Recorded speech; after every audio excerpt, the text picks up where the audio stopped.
Chapter 3 The Shape of Attachment. Grogu began to notice the difference before anyone said it out loud. Some students arrived at the temple looking forward. Grogu always seemed to be looking back. Luke Skywalker did not see this as a problem at first. From his point of view, Grogu was calm, disciplined, and unusually patient for someone so young. He followed instructions, he listened, and he learned. But Grogu's stillness did not come from peace. It came from habit. Days at the temple settled into a routine.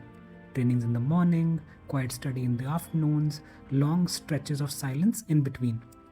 Grogu adapted easily, as he always had.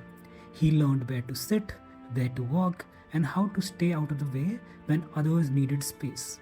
He learned which paths were busiest and which ones stayed empty.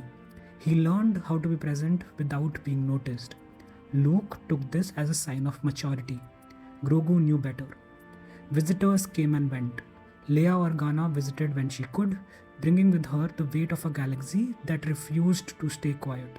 She noticed Grogu immediately, not because he stood out, but because he did not.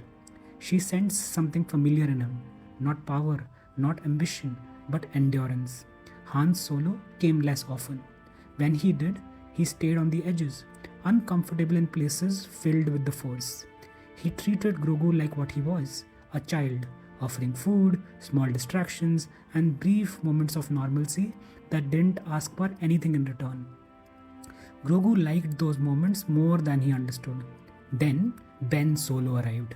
He was older than Grogu, taller, he was louder in the Force. Everything about him announced itself. Ben was strong, and everyone could feel it. His emotions moved quickly and without apology, filling rooms before he did. Luke saw potential. Leia, on the other hand, saw worry. Han saw a boy who was trying too hard. Grogu felt something else. From the first moment, Ben felt familiar in a way Grogu did not like.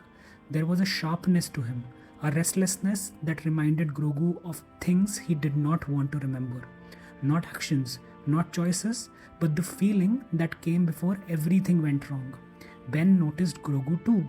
He didn't understand why a child so small could feel so heavy in the Force.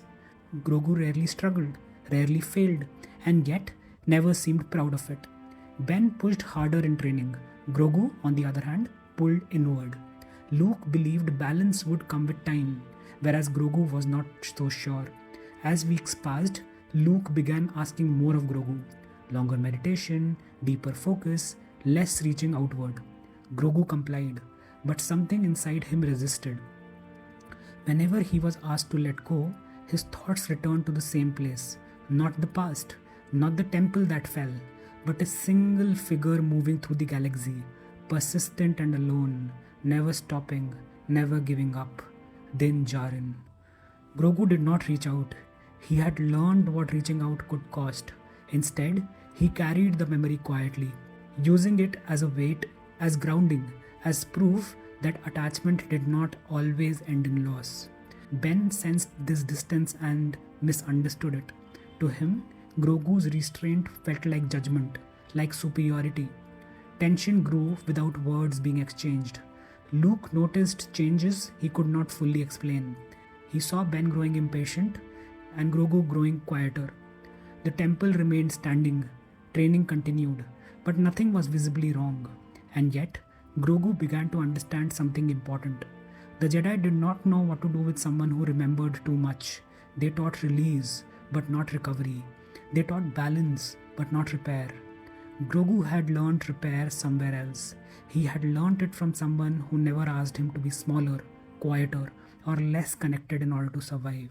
That difference mattered, and it was only becoming clearer.